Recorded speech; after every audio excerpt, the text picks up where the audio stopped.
Sejam bem-vindos a esse encontro da Fonte Imagem.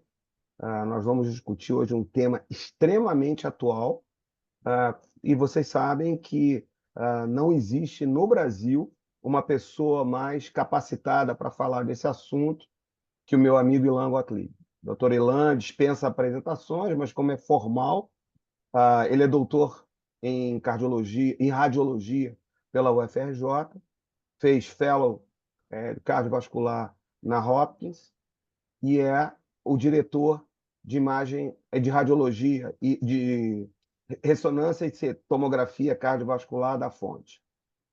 Nesse período, que o Ilan vai apresentar, eu queria explicar para vocês que não há como ter acesso para fazer as perguntas de forma oral, mas eu estou aqui no chat e queria estimular vocês intensamente a que façam perguntas sobre os temas que vocês desejarem.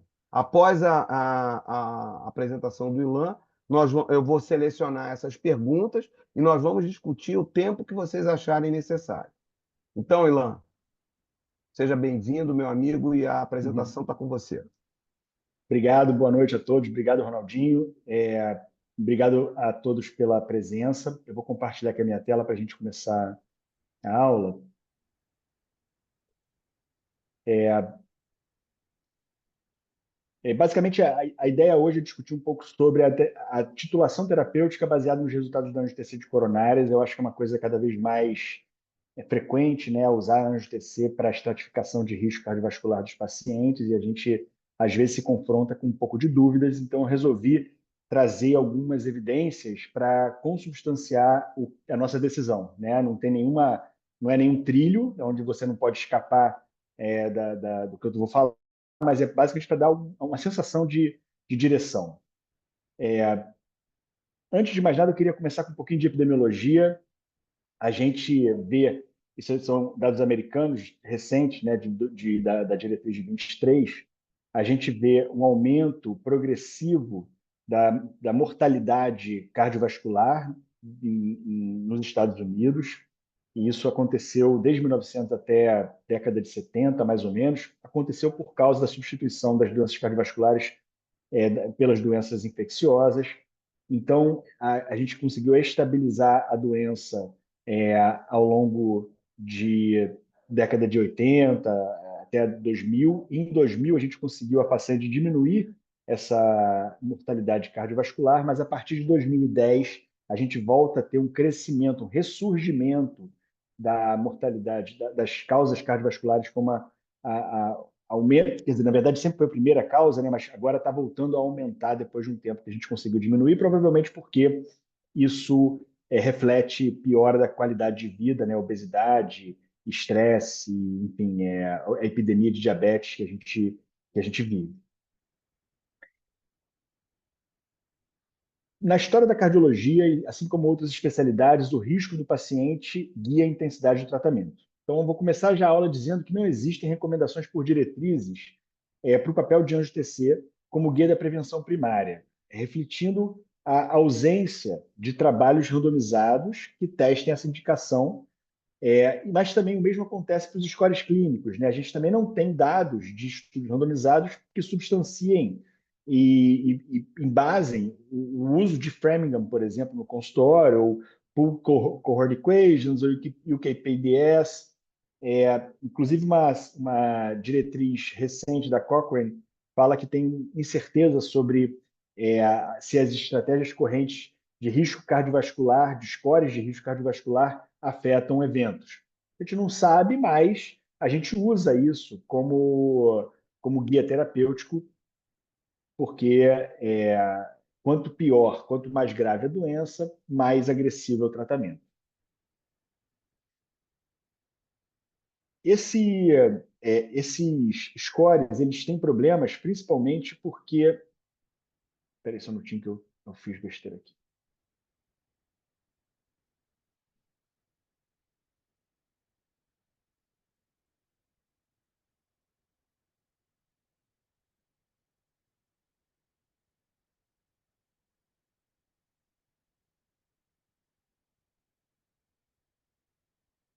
Espera aí que eu estou tentando aqui fazer uma...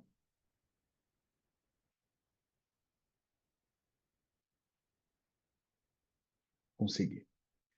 Esses scores, eles têm problemas principalmente porque eles são derivados de saúde populacional em um determinado momento no tempo, mas isso varia muito nas populações estudadas e de acordo com o tempo. Por exemplo, se você observa uma diminuição do tabagismo, da hipertensão e do colesterol, mas aumento na obesidade e diabetes, quando você calcula o score naquele momento em que o tabagismo era mais prevalente, o score sai contaminado com essa estatística e agora pode não ser aplicável.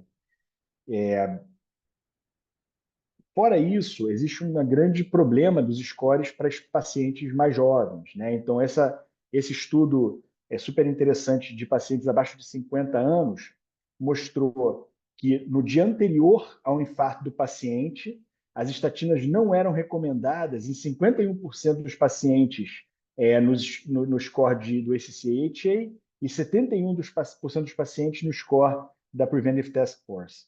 Ou seja, no dia anterior, esses pacientes não tinham indicação de estatina, o que obviamente não é o desejado.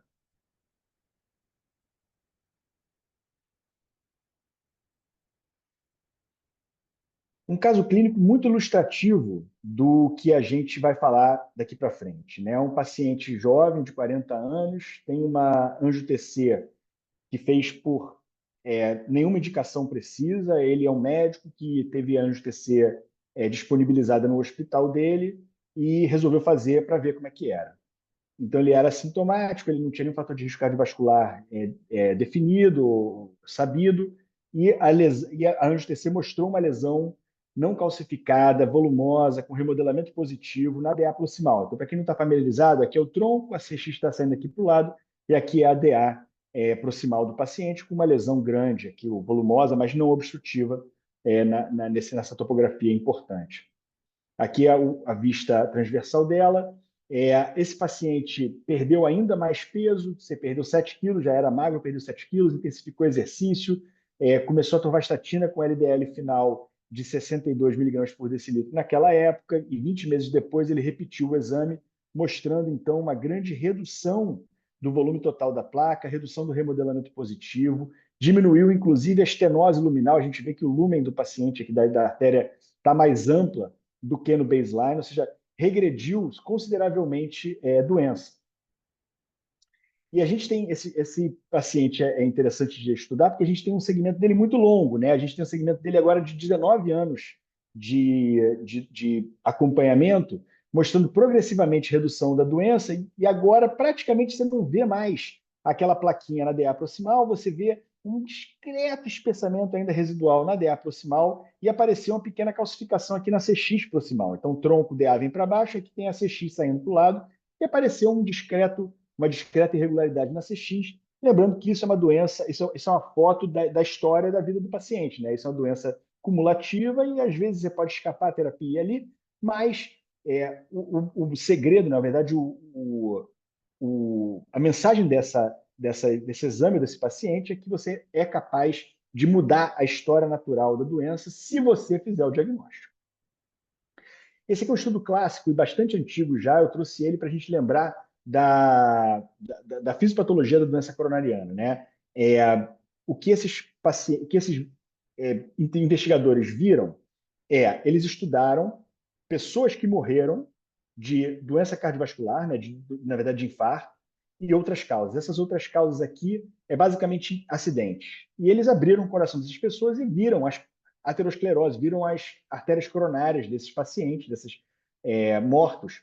E dos pacientes que morreram de doenças de infarto, 93% deles tinham trombo ou fissura de placa, enquanto só 4% dos pacientes que morreram de acidente tinham trombo ou fissura de placa, e isso mostra que a doença mata não por isquemia, não por estenose progressiva, mas sim mata por instabilização daquela placa aterosclerótica, formação de um trombo intravascular e oclusão do vaso com microembolização, fazendo arritmias fatais.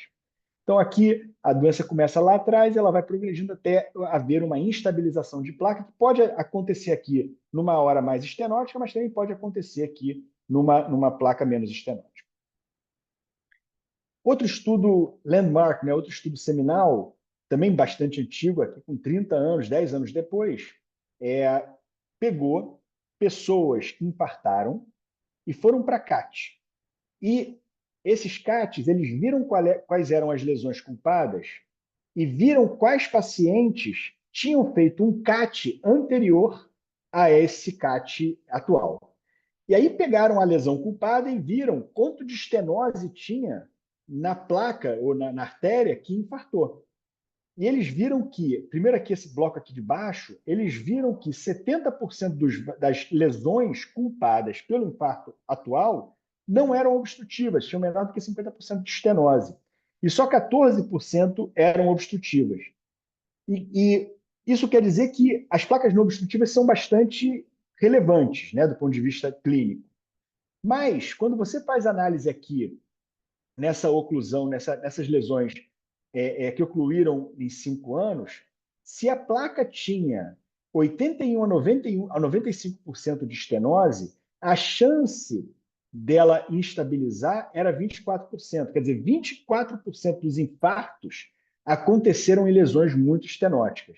10% dos infartos aconteceram em lesões menos estenóticas, mas ainda assim relevantes, e menos porcentos aconteceram nas placas cada vez menos estenóticas. Ou seja, estatisticamente, as lesões não obstrutivas são relevantes, que são muito prevalentes, mas a estenose faz muita diferença. Quanto mais estenose, maior a chance daquela lesão instabilizar e causar um infarto.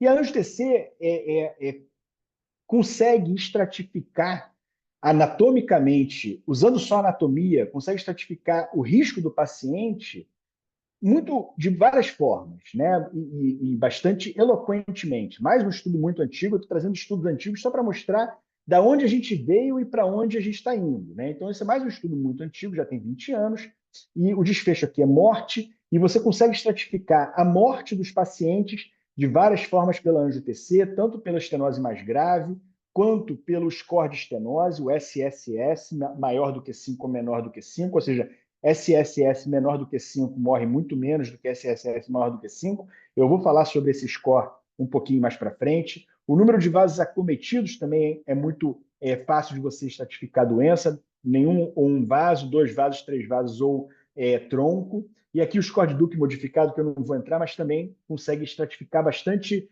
granularmente quem vai morrer e quem não vai morrer. Ou seja, a anatomia faz muita diferença no prognóstico do paciente. E é tão importante quanto a gente ver quem vai morrer, ou quem pode ter evento, quem está em um risco maior de ter eventos, é a gente ver quem não tem risco, ou tem um risco muito baixo de ter eventos. Então, aqui, essa grande meta-análise com 9.500 pacientes, se o paciente não tinha doença coronariana aqui em azul, ele tinha uma taxa de eventos muito baixa por ano, 0,17, é muito, muito baixa, e a taxa de infarto desses pacientes era zero. E quando a gente pega esses dados e coloca no nomograma de Fagan, né, que a gente pega a probabilidade pré-teste e plota isso para a probabilidade pós-teste, se a anjo-TC não mostrava placa nenhuma, né, anjo-TC normal, normal, normal, a probabilidade, saindo uma probabilidade pré-teste de 20%, leva para uma probabilidade pós-teste de 0,2%, que é muito baixo. Ou seja, nada que você fizer para esse grupo de pacientes vai ter algum benefício clínico. Então, tão importante quanto saber quem tem alto risco, quem tem que ser abordado, é fundamental saber quem não precisa de tratamento e quem a gente não deve tratar para poder economizar efeito colateral, economizar, obviamente, recursos de saúde e etc. E uma pergunta que me vem muito frequentemente é: mas todo mundo tem uma plaquinha, né? Todo mundo tem uma plaquinha. Não é verdade. Não é verdade. Aqui eu peguei esse estudo porque ele resume vários, é uma revisão de vários estudos, com vários grupos populacionais assintomáticos, uma boa parte assintomáticos, e a prevalência de doença não obstrutiva varia, obviamente, pela população, mas é relevante, né? É um terço, aproximadamente, eu diria a média aqui, mas 50% das pessoas não tem placa nenhuma. E a idade média é uma idade média bem razoável, né? Então, não é verdade que todo mundo tem placa. O certo, o ideal é você não ter placa. E quando essa placa aparecer, você tem que realmente considerar esse paciente de forma diferente e abordá-lo para que mude a história natural do paciente. Esse não é bem um estudo, essa revisão, um estado da arte, foi publicado muito recentemente agora no European Heart Journal, em 2024. O argumento, a linha de argumento que esses autores usaram é que a gente deve migrar de avaliação de aterosclerose por fatores de risco para avaliação de aterosclerose por fenótipo, nesse caso, a angio-TC. Né? Então, a gente passaria de tratar os fatores de risco populacionais para tratar a doença já estabelecida naqueles pacientes. E com isso você aumenta muito a acurácia, né? Então o valor prognóstico, nesse caso da angio-TC, é muito melhor do que a acurácia dos fatores de risco para prever eventos, e com isso você consegue fazer uma avaliação de risco personalizado, consegue fazer avaliação terapêutica personalizada e consegue avaliar a eficácia do seu tratamento com imagens seriadas. Você consegue ver se aquilo que você está fazendo está funcionando para o teu paciente. Se ele está progredindo doença, se está estacionado, ou às vezes até regredindo doença. E ainda consegue usar a angio-TC como um gatekeeper para o CAT. Eu não vou falar sobre isso nessa aula, porque é uma outra aula, né, com dados bastante interessantes que a gente tem já com o angio-TC como gatekeeper para cateterismo, mas eu vou falar só uma pequena coisa que muitos países e sistemas de saúde socializados hoje usam a angio-TC como gatekeeper. Significa que você não pode ir para CAT sem ter uma angio-TC, com o objetivo de diminuir CATs brancos, e com isso diminuir custos, diminuir as complicações vasculares do CAT, etc. Continuando na mesma revisão, os autores argumentam da seguinte forma, né? Se você faz a avaliação baseada em fatores de risco populacionais e o paciente tem fator de risco, mas não tem aterosclerose, você estaria tratando ele desnecessariamente, enquanto se o paciente não tem fator de risco, mas tem aterosclerose, você estaria perdendo a doença e perdendo a oportunidade de tratar esse paciente. Enquanto se você usa a angio-TC para avaliar e tratar, você estaria tratando esses pacientes apropriadamente. Andando um pouquinho para frente na aula, o Scott Hart foi um dos principais estudos, mais importantes estudos publicados sobre angio-TC, porque ele é um estudo randomizado, grande, bem feito, que randomizou pacientes com suspeita de doença coronariana obstrutiva para angio-TC de um lado e para tratamento com standard of care do outro, que basicamente é teste ergométrico. E apesar de não ser um tratamento, né, que a angio-TC não é um tratamento, né, a gente não está comparando dois tratamentos diferentes, a gente está comparando estratégias diagnósticas. E é incrível documentar que 40% menos pacientes no grupo da angio-TC tiveram menos morte e menos infarto não fatal. Então, uma estratégia que não é necessariamente um tratamento viabilizou uma redução de 40% de morte e infarto.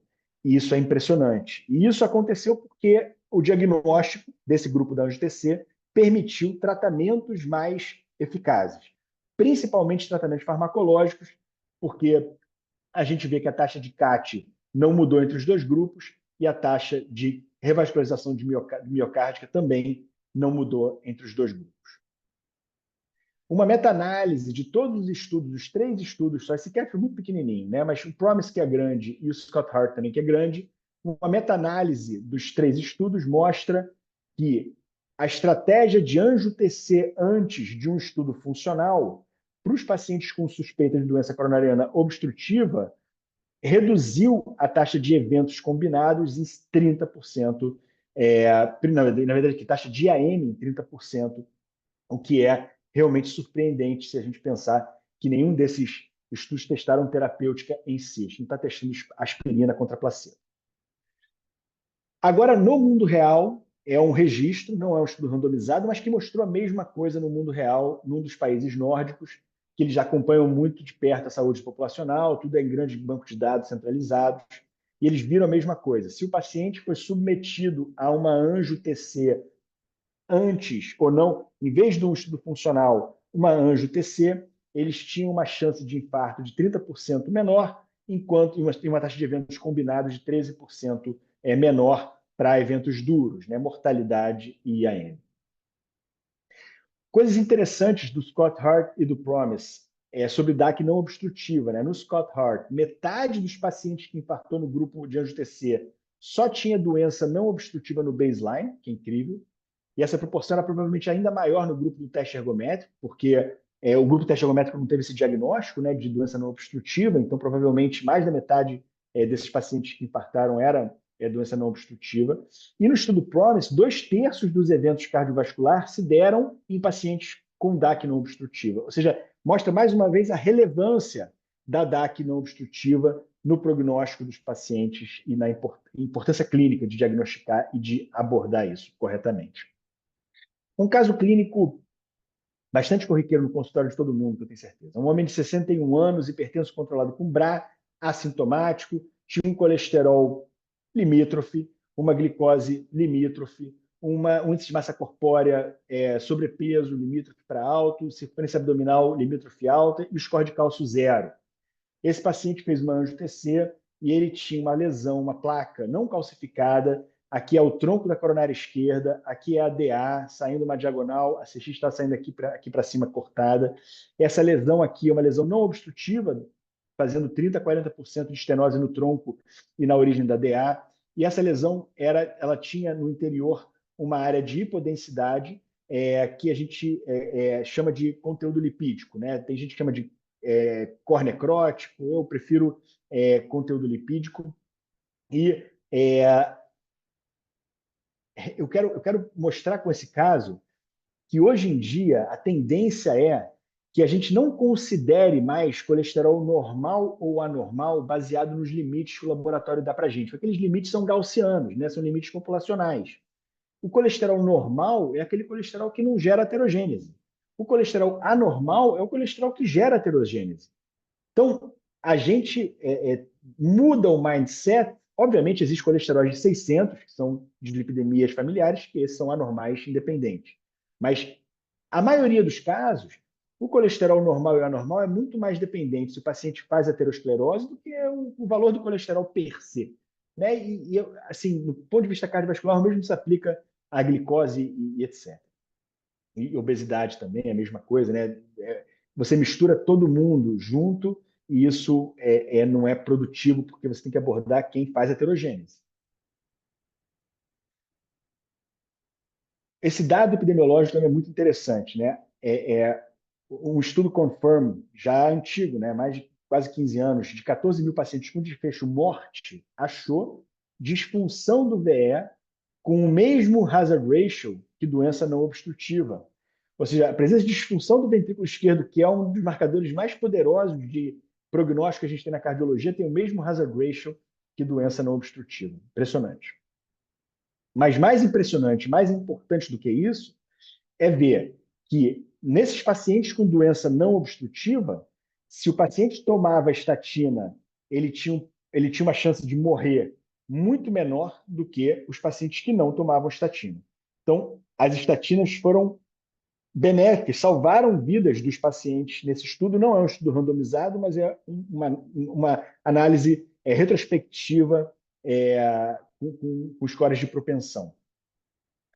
Enquanto nos pacientes com angio-TC normal, não fez diferença se você tratou ele com estatina ou com não estatina, eles morreram igual.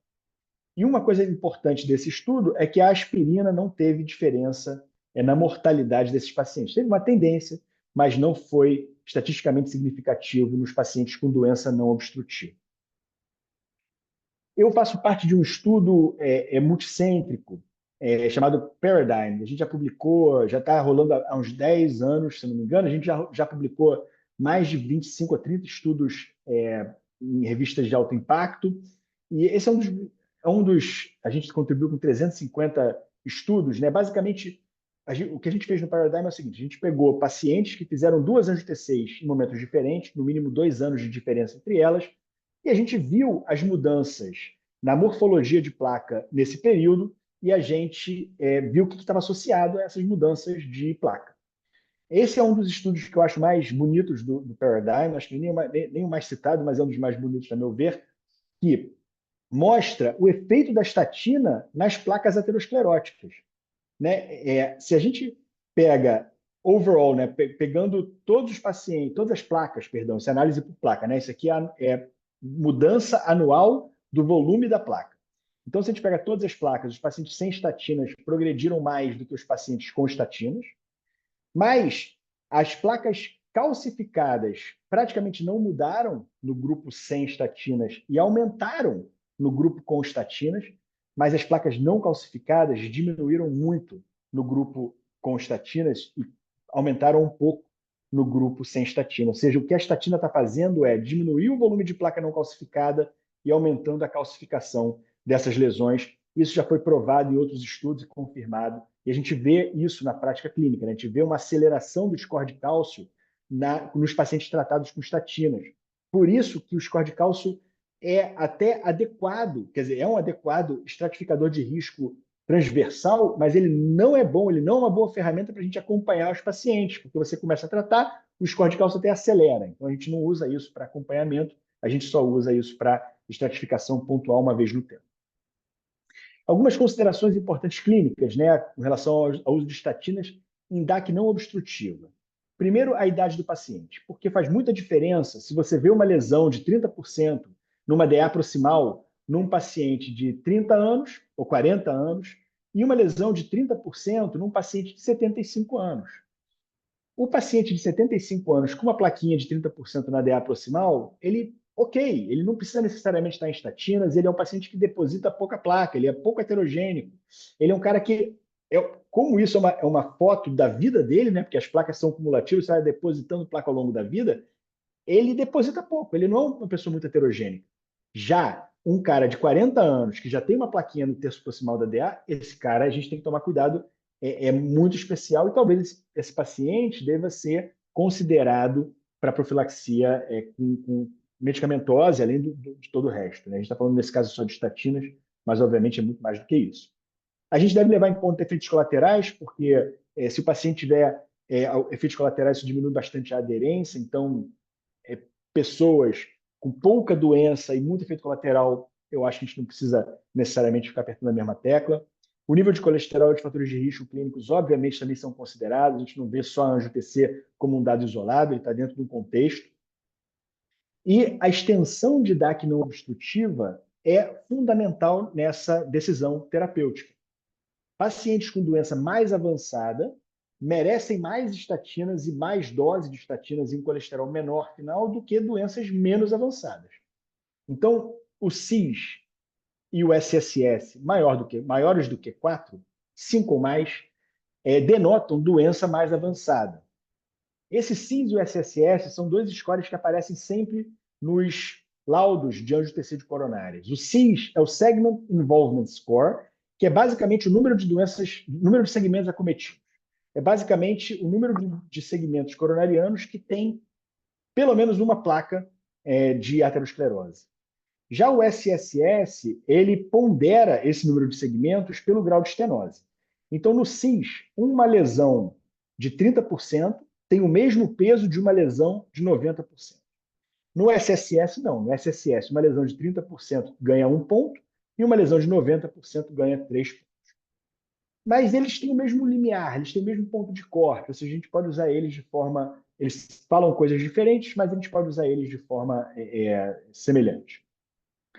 Progressão de doença é outro ponderador fundamental na decisão terapêutica, não só do início de estatinas ou de terapêuticas, mas principalmente da titulação delas, né? De mudanças de terapêutica. Então, a progressão de doença é um marcador fundamental e super importante e relevante nessa decisão. A presença de marcadores morfológicos de risco mais elevados, cada vez mais ganha mais relevância e algumas pessoas não têm muita familiaridade com eles. Eu vou explicar um pouco o que são eles daqui para frente. Hipodensidade no interior da placa, né? Essa hipodensidade pontual aqui no interior da placa denota conteúdo lipídico. que está associado histopatologicamente a TICFA, Thin Cap Fibroateroma, aquele fibroateroma de capa fina. Então, ele é um importante marcador de risco. Remodelamento positivo, que é a expansão da placa para fora da adventícia, significa estar correlacionado histopatologicamente com inflamação de placa. Ele é outro marcador de risco importante. Napkin Ring Sign, que infelizmente tem o mesmo nome do anel de guardanapo do CAT, que é a lesão anelar do CAT, que não é a mesma coisa, mas, enfim, nesse caso ele denota outra coisa. É uma lesão que é hiperdensa na periferia e hipodensa no interior. Apesar de ser muito raro de ser encontrada, a gente tem que prestar muita atenção para ela, porque ela denota placa aguda. O achado de napkin ring sign numa angio-TC aumenta o risco de eventos duros em 20 a 40 vezes. Não é 20 a 40%, é 20 a 40 vezes. É um hazard ratio de 20 a 40. Ou seja, ela deve ser intervinda, né? Existe um outro marcador anatômico de alto risco, que é uma calcificação pontual, que eu acho mais difícil de usar. Eu reporto pouco e não acho útil, mas fica aqui que existe um outro marcador, inclusive que está aqui nesse spore calcification, a calcificação pontual. É difícil pra caramba de usar isso clinicamente, mas existe nos trabalhos e a gente, enfim, não reporta, no nosso laudo não sai, mas existe. O Ronaldo e eu publicamos um editorial, já tem 10 anos, né, Ronaldinho? Caramba, no Jack, sobre um trabalho publicado, o HomeCat 2, que nesse trabalho, a gente comenta nesse trabalho, que os investigadores do HomeCat acharam que a presença de pelo menos um marcador de alto risco, né, high risk feature, nos pacientes depois de ajuste para estenose luminal, tinham um aumento de 9 vezes na chance de ter doença coronariana aguda. Ou seja, é muito relevante, o dado é muito relevante, a gente tem que prestar bastante atenção para esses marcadores. Um estudo, o Motoyama, a Motoyama, ela é mulher, ela foi uma das primeiras investigadoras a chamar a atenção para esses high-risk plaque features, e esse é um dos estudos dela, acho que um estudo que eu acho muito interessante pelo seguinte motivo. Primeiro, porque divide bem, né, a taxa de eventos. Olha, os pacientes que tinham algum high risk feature, high risk plaque, nesse caso, tinham um evento muito maior do que os que não tinham. Mas olha aqui que coisa mais interessante. As curvas separam precoce e depois, ao longo do tempo, com um follow-up longo, elas vão se reencontrando. Ou seja, essas high-risk plaques, elas são placas, entre aspas, tá? Com perdão da palavra, porque agudo em cardiologia não significa o que eu quero dizer. Agudo em cardiologia é infarto agudo, placa aguda, mas elas são placas mais recentes, mais instáveis.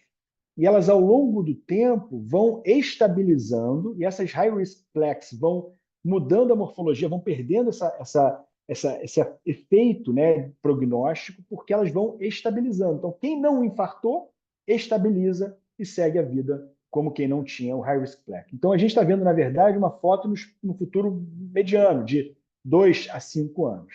Mas, a longo prazo, as curvas se encontraram. Então, acho que é super importante, super relevante esse achado desse estudo com um segmento super longo. Esse é um outro estudo do Paradigm que a gente publicou sobre esses high-risk plaques. Então, o que a gente investigou nesse caso foi o efeito das estatinas em lesões leves, menores do que 50%, com marcadores morfológicos de risco, que são esses high-risk plaques. Então, só lesões não obstrutivas com marcadores de risco maior do que 2 marcadores, pelo menos.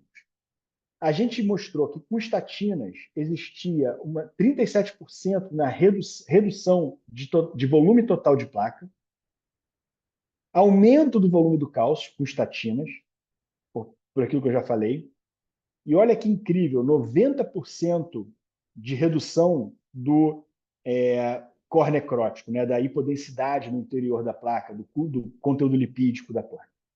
Ou seja, o que a estatina está fazendo, mais uma vez, é estabilizando aquela placa. O que a gente está vendo morfologicamente aqui acontecer é a estabilização daquela placa. A gente pode vê isso com os nossos pacientes pela angiotensina. Eu falei muito sobre a estatina. E a aspirina eu deixei um pouco de lado, porque ela é um tema muito mais difícil de falar, porque é muito menos consensual. E por dois motivos, né? Ela tem um NNT pior do que da aspirina, da estatina, e o NNH, né, Number Needed to Harm, pior também. NNT é o número necessário para tratar, para você evitar um evento. Ele é muito alto para a aspirina, porque a aspirina só age nesse momento da aterosclerose. Ela só age quando a placa rompe, dissolvendo o coágulo, né? Impedindo, na verdade, a agregação. Ela impede a agregação plaquetária. Então, ela diminui a chance de fazer um trombo oclusivo, embolização e morte súbita. Mas ela só age nesse pequeno período de tempo. Então, para você ter algum benefício, tem que tratar muito mais tempo, porque você tem que esperar que essa instabilização aconteça para ver o benefício clínico da aspirina. E o outro lado da moeda é que ela causa sangramento. Então, ela tem muito mais efeitos colaterais, especialmente hemorrágicos, do que a estatina. Então, o NNH dela é muito mais baixo do que o da estatina. O NNH, quanto menor, melhor, né? Aqui, mais uma vez, trazendo aquele estudo que mostra que a aspirina não teve diferença estatística, não teve impacto, na verdade, na mortalidade dos pacientes com DAC não obstrutiva. Aqui, perdão, é uma meta-análise que pegou pacientes com doença mais extensa.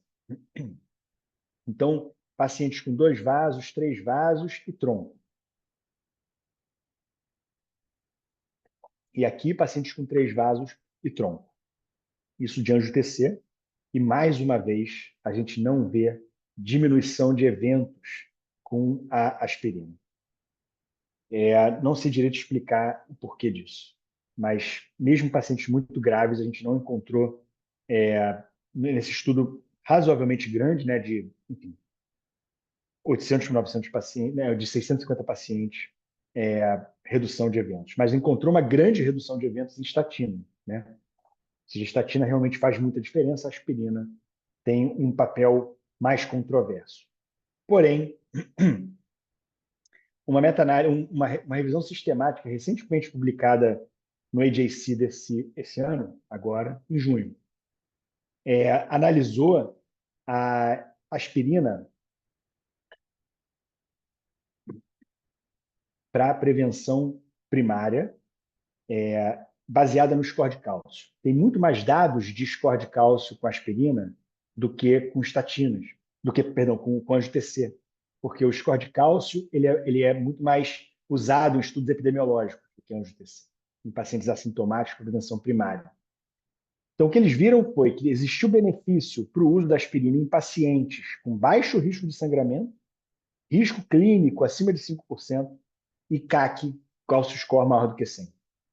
E não houve benefício da aspirina para nenhum grupo de pacientes com alto risco de sangramento.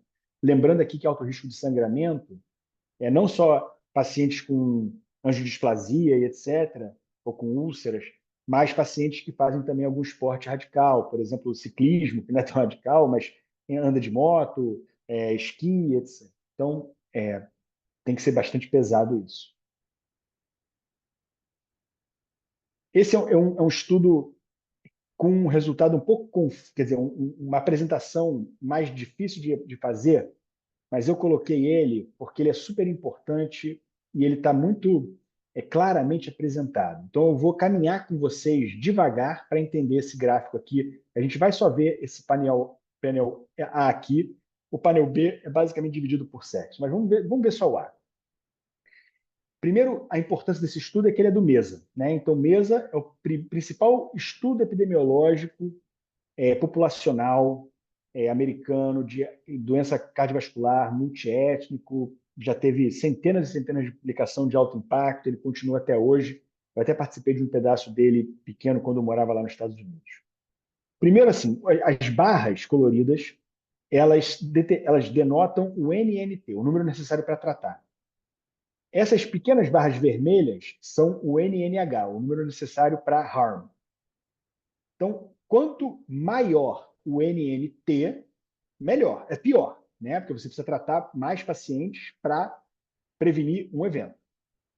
Já, quanto menor o NNH, melhor. Perdão, quanto maior o NNH, melhor. Então, quanto menor o NNT, melhor, e quanto maior o NNH, melhor. Então, para todos os pacientes 476 de NNT e o NNH, ele machuca, se você pegar todos os pacientes de uma vez só, né, com todos os scores de cálcio juntos, a aspirina salva menos do que machuca. Então, não deve ser usado de forma indiscriminada. Se o score de cálcio for zero, aqui nessa barra laranja, o NNT é muito alto. Ou seja, você não deve usar a aspirina e provavelmente também não a estatina em pacientes sem doença. Especialmente a angio-TC normal, então, sem dúvida nenhuma. Porque a maior parte dos pacientes com score de cálcio zero também não tem placas não calcificadas, né? Tem exames normais. Mas tem um bom percentual que tem, sim, placas não calcificadas que a angio-TC pega e o score de cálcio não pega. E aqui, obviamente, o NNH é proibitivo. Aqui, o score de cálcio de 1 a 99 também não deve ser utilizado, porque o NNT é maior do que o NNH.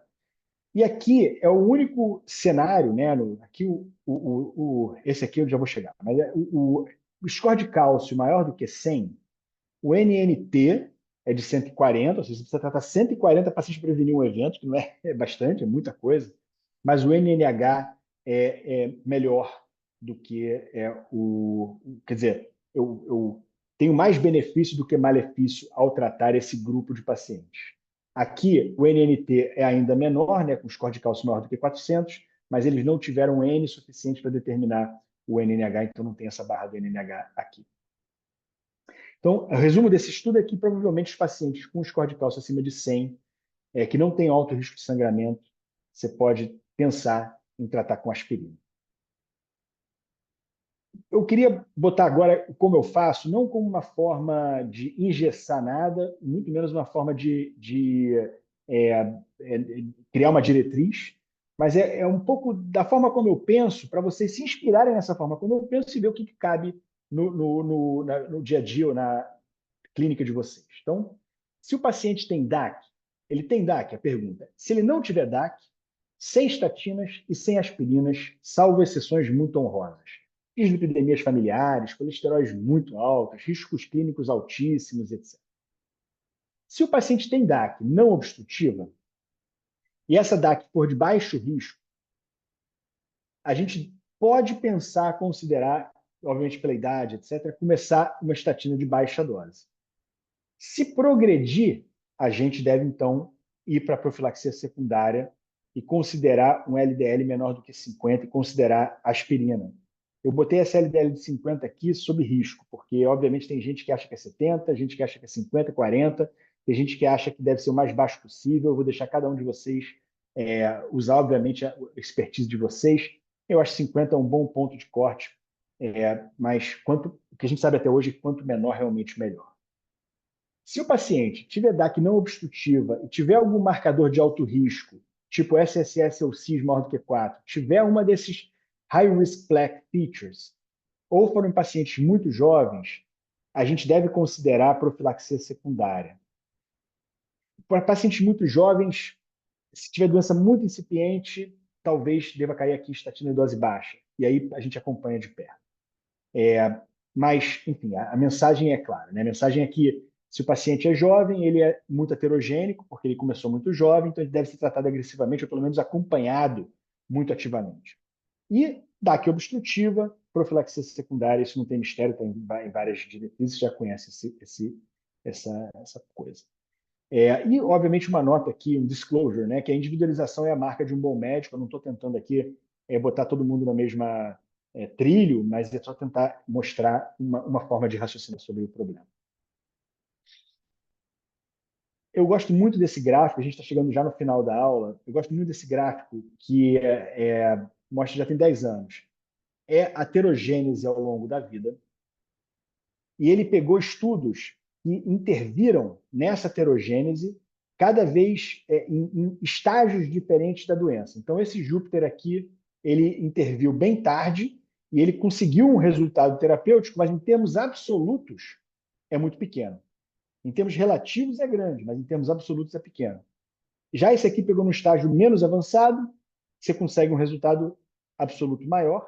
Esse aqui é ainda menos avançado e esse eu não vou entrar nessas mutações de PSK9, porque a história é muito resumida é que são pacientes com mutações que já nasceram com essa enzima hiperfuncionante, e com isso eles conseguem um colesterol muito mais baixo do que a população geral, 30% mais baixo do que a população geral, levando a um risco relativo 88% menor para a doença cardiovascular. É impressionante, né? Então, esses pacientes ele mantêm estável a doença ao longo da vida. O ponto aqui quanto mais cedo você pegar esse paciente para estabilizar a doença, para mudar o curso clínico dela, maior o benefício no longo prazo desse paciente em termos absolutos. Porque você não quer saber do risco relativo, você quer saber do risco lifetime dele, né? Do risco absoluto para a vida dele. Então, o diagnóstico precoce e a intervenção precoce são fundamentais para a gente conseguir mudar o curso da doença.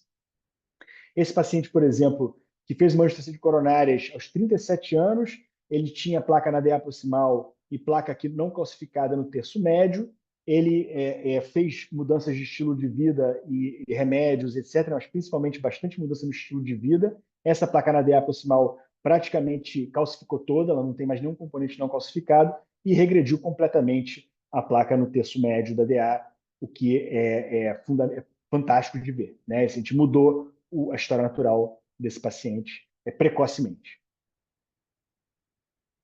E eu queria terminar com a mensagem, e obviamente eu não preciso dizer isso, mas acho que eu me sinto obrigado a dizer, que a terapêutica ela não se resume a estatina e aspirina, né? Tem uma enorme gama de terapêuticas que a gente tem que fazer, de mudanças de estilo de vida, que caminham junto com a terapia farmacológica, e é muito mais fácil você introduzir e instituir essas mudanças se o paciente tiver o diagnóstico, se o paciente for empoderado pela real quantidade de aterosclerose que ele tem. Então, você empoderando o paciente, fazendo com que ele conheça seu corpo, conheça a doença e os riscos que ele tem, é muito mais fácil você convencer ele de cessação do tabagismo, de perda ponderal, controle de ansiedade, enfim. E todas essas coisas são super importantes de serem feitas. Com isso, eu queria, mais uma vez, agradecer muito a presença de vocês e eu estou aberto a perguntas. Eu não sei se tem alguma pergunta, Ronaldinho, Eu que... tenho um monte de perguntas. Mas antes eu queria fazer só dois comentários rápidos. Primeiro, parabéns, a apresentação foi espetacular.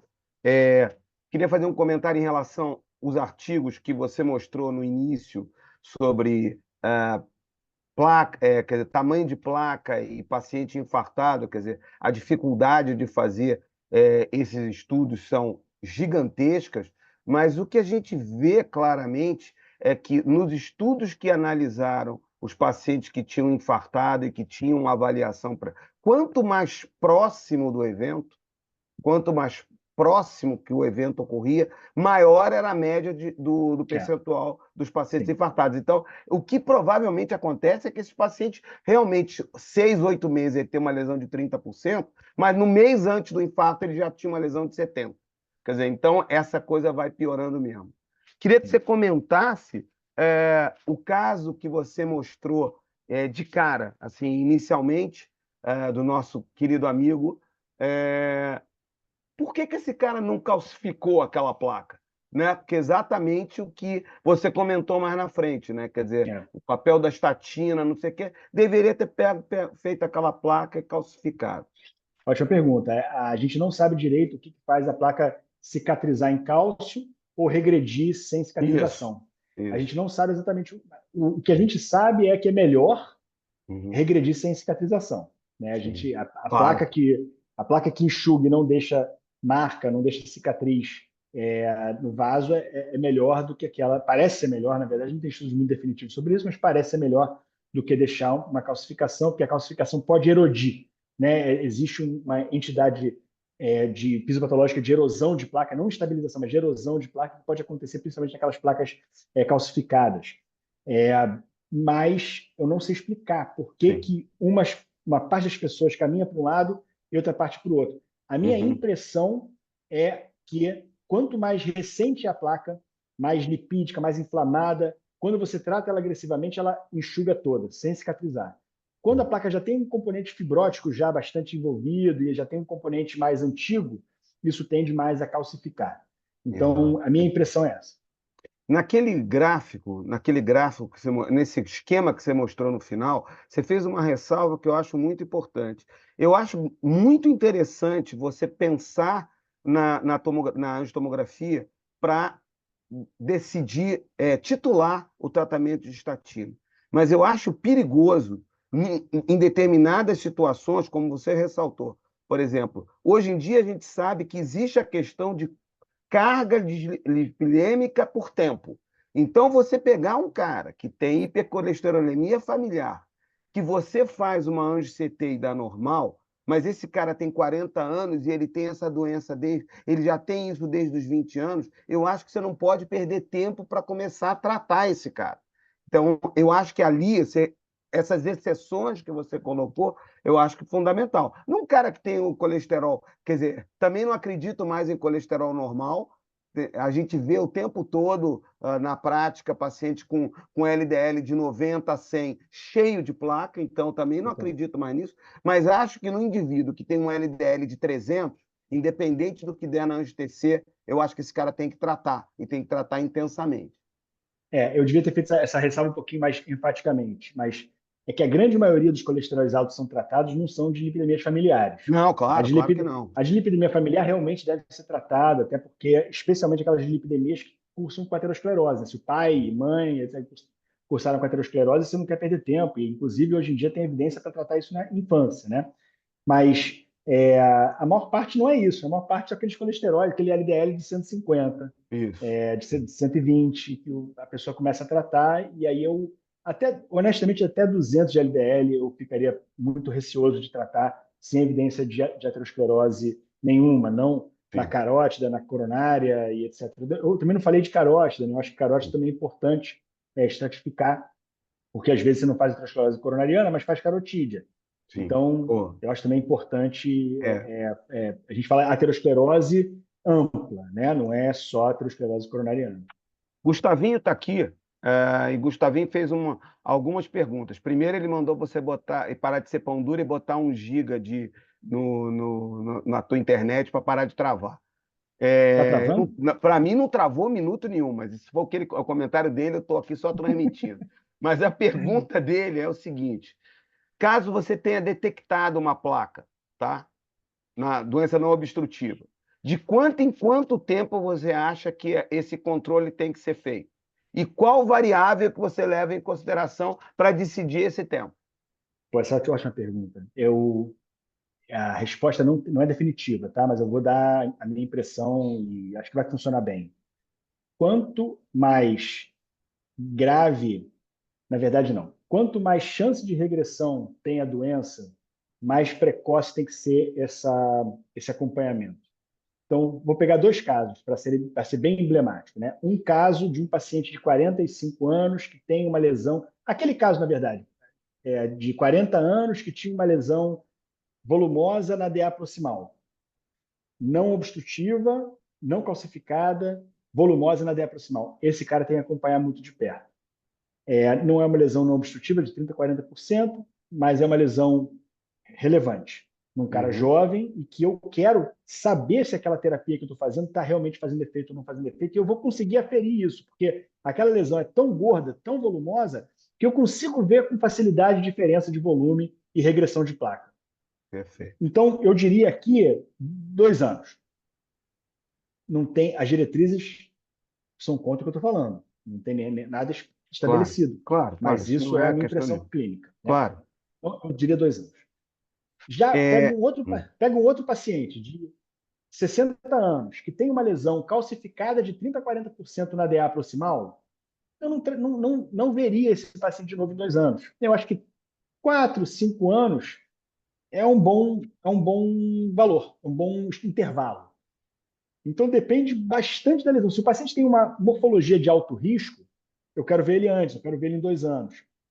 Se o paciente tem lesões predominantemente calcificadas, às vezes até lesões obstrutivas, que você preferiu tratar clinicamente, esse paciente não precisa ficar revisitando, porque às vezes é difícil de analisar progressão em placas que são muito fibróticas, em placas que são muito calcificadas. Você não consegue determinar se uma placa muito calcificada progrediu ou não progrediu.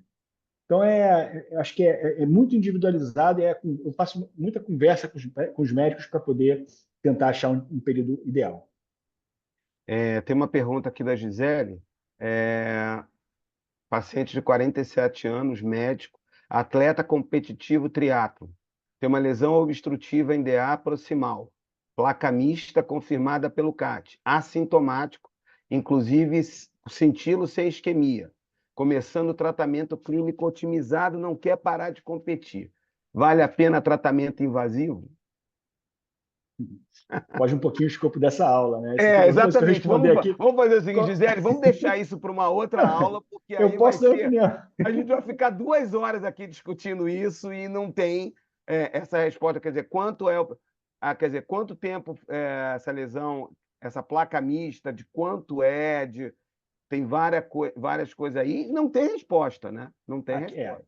aqui a gente vai ter uma Mas, pau independente da resposta, mas assim, é, minha tendência se for uma placa sem muita morfologia de alto risco, mista, já predominantemente calcificada, é, e o paciente está assintomático, com sintilo negativa, ele deve ter isso já há muitos anos, eu não necessariamente precisaria revascularizar.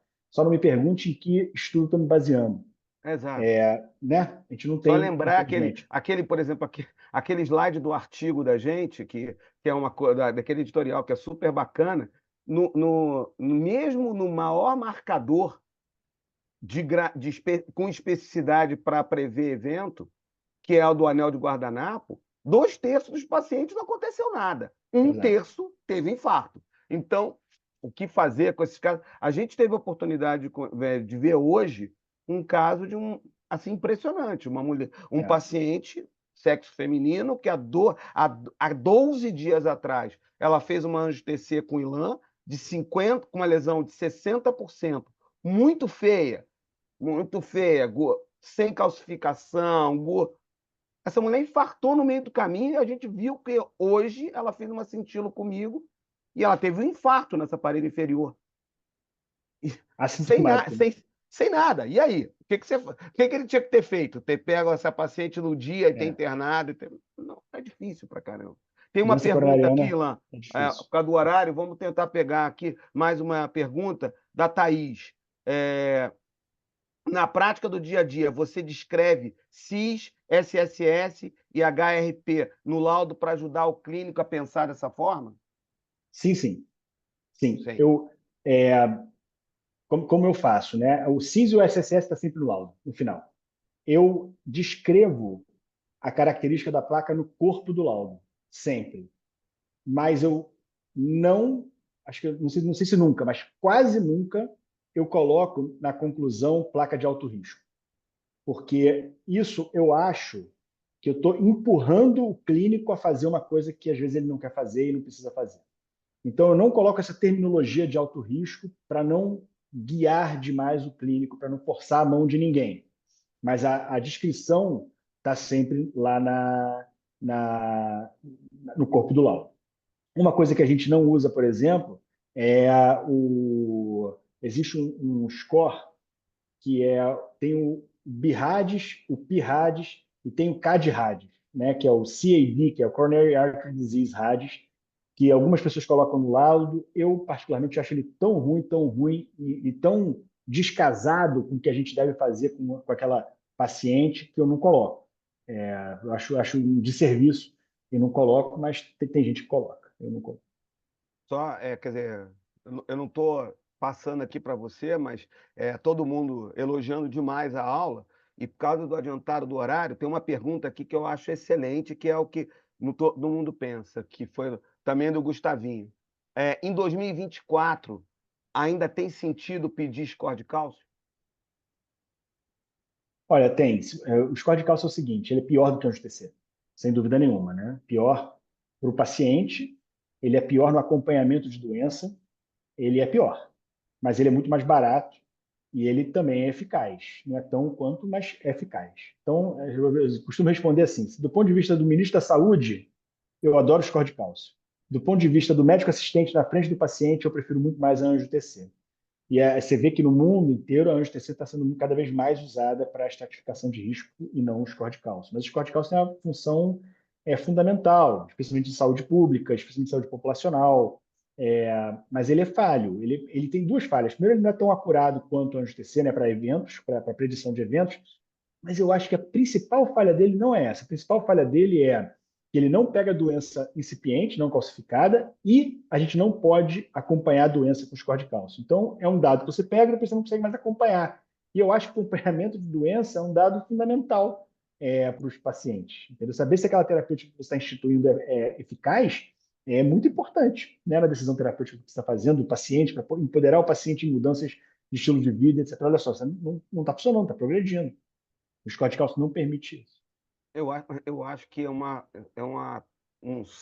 super informação, que você tem uma melhor, mas que é Isso. melhor você pedir os códigos de cálcio do que você não pedir nenhum deles. Ah, com Entendeu? Se certeza. você tem condição de você pedir uma angiotomografia, não tem dúvida que a angiotomografia vai te dar mais informação, mas é melhor ter a informação dos códigos de cálcio do que não ter informação nenhuma. Com certeza. Gente, olha só, já tá. Tem uma pergunta aqui.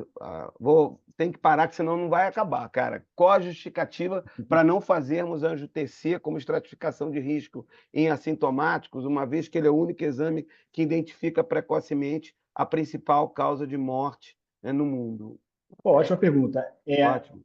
Quem perguntou foi a Vânia, não foi? Oi, Avaninha. É, não tem, a única justificativa que existe é custo. Não tem nenhuma outra justificativa que não custo. A radiação é irrelevante, muito pequena. O contraste é totalmente seguro. A chance de eventos alérgicos graves é 1 para 20 mil, 1 para 30 mil, é muito pouco provável. A capacidade diagnóstica é maravilhosa. E a nefropatia por contraste cada vez menos estabelecida, né, se isso realmente existe ou não. Vamos supor que existe, mas se caso existir, isso é muito raro de acontecer. Então, a única justificativa realmente é custo. E não é uma justificativa pequena. Assim, custo é importante, né? A gente tem que poder pagar as contas da saúde. Não é uma justificativa pequena, mas é a única. Tirando o custo, todo mundo deveria fazer, porque é uma doença que mata um terço das pessoas. Então, existe uma recomendação de todo mundo fazer uma colonoscopia que mata, sei lá, 30 avos das pessoas, mas não existe recomendação de fazer um STC que detecta uma doença que mata um terço. Então, eu não consigo entender muito bem o racional É. dessas recomendações, mas existe, obviamente, a questão do custo em saúde. Fazendo marketing aqui do ABC, do Arquivos, né? Quer dizer, tem um editorial teu muito bom no Arquivos, quer dizer, que aborda algum desses aspectos que as pessoas podem procurar, e tem um dado que é impressionante, que todo mundo começa a aula de todas essas aulas sempre dizendo assim, doença cardiovascular é a que mais mata no mundo. Isso não tem impacto nenhum. Ninguém diz que ela mata mais no mundo, mata mais do que a segunda, a terceira, a quarta, a quinta, a sexta, a sétima, todas elas É, somadas. Então, é, aí a gente não faz nada. A gente faz. Não é só a colonoscopia, mas screening de câncer de mama, de próstata, de tudo, é. e para a doença coronária, não. Galera, eu vou agradecer muito a presença de todo mundo. Ilan, a aula foi espetacular, tenho certeza que todo mundo adorou. O Marcelinho fez uma brincadeirazinha aqui dizendo quando é que eu vou para o nosso lado. Cara, não tem nosso. Não, não é nosso lado, eu imagino que ele queira dizer nosso lado. Não preciso mais, cara, eu sou sócio dele, então não tem necessidade de ir para lado nenhum, tá bom? Mas obrigado pela presença e vocês procurem sempre a informação, que a fonte vai estar sempre fazendo esses eventos e promovendo conhecimento para quem tiver interessado, tá bom? Boa noite para todo mundo, boa noite, Lan. Obrigado, gente. Obrigado, Ronaldinho. Obrigado a todos. Boa noite a todos.